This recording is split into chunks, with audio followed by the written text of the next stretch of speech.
The youth was 17 years old. His face had the temporary good looks of the teenager, but an observant eye could detect the unappealing lineaments of the man-to-be. He was of average height, with light blonde hair and blue eyes. He was somewhat short-sighted.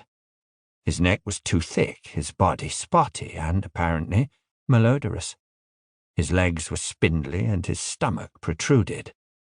This was Nero, or to give him his full name and titles, Nero Claudius Caesar Augustus Germanicus. It was the autumn of AD 54, and he had just become Emperor of Rome.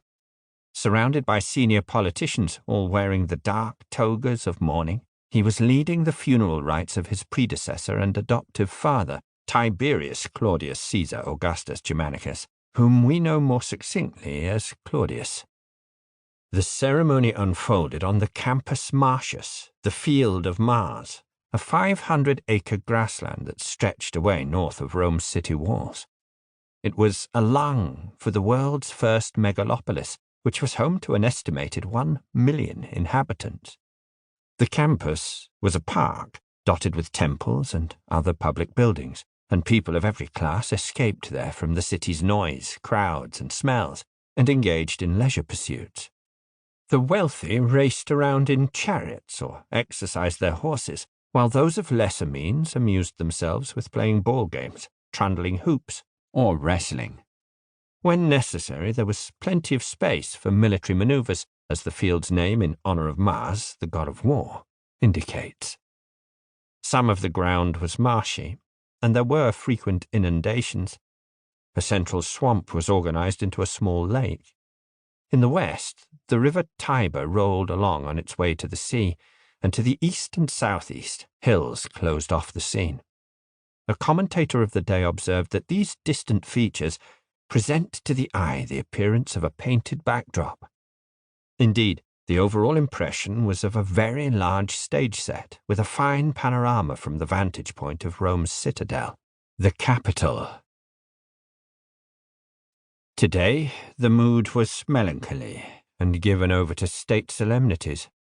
A long procession wound its way through the city to the music of a funeral march. The late emperor had lain in state for 5 days, and now was conveyed on a flower-festooned bier made from ivory and decorated with golden fittings and purple cloth. The body lay in a concealed coffin, and a life-sized wax image of Claudius was visible above. Senators carried another gold statue of him, and a third represented him on a chariot. Behind the bier walked his relatives, led by Nero, their heads veiled. Women of the family expressed, or pretended, their uncontrollable grief by wailing at full throttle, ripping their clothes and tearing at their cheeks. In shocking contrast, a group of specially hired comedians clowned around. In a long-standing tradition of extracting farce from tragedy, one of them mercilessly caricatured the late emperor. Next in the cortege came, one might say, the resurrected dead.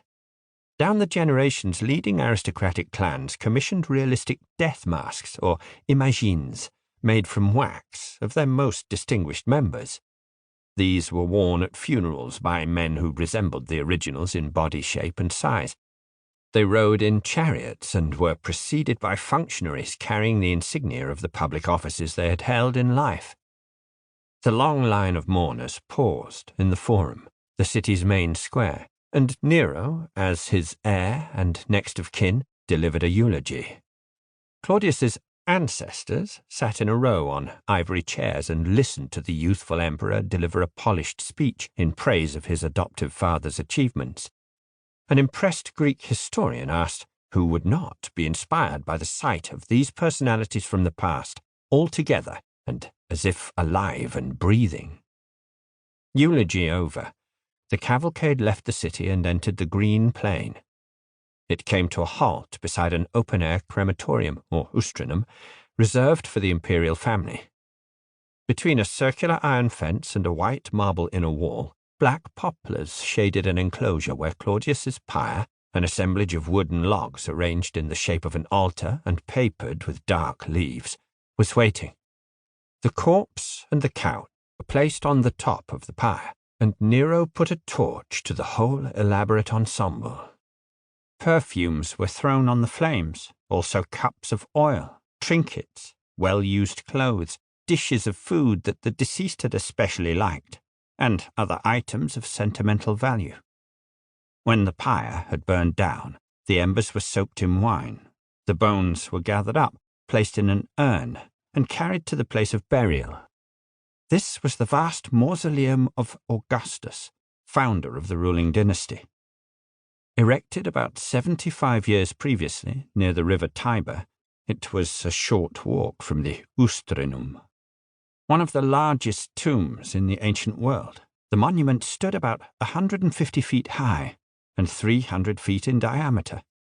Above a high drum built solidly of concentric rings of concrete faced with marble, rose an earthen mound covered with low-spreading evergreen junipers. On its apex stood a statue of Augustus that overlooked the city of which he was once the absolute ruler. A tunnel led from the entrance to an internal corridor that encircled a hall with wall niches that housed the burned detritus of the imperial dead in golden urns. In the center of the mausoleum, a final chamber had been set aside for Augustus himself. Years had passed, and his descendants were numerous. There were few spaces left, but room was found for a new occupant.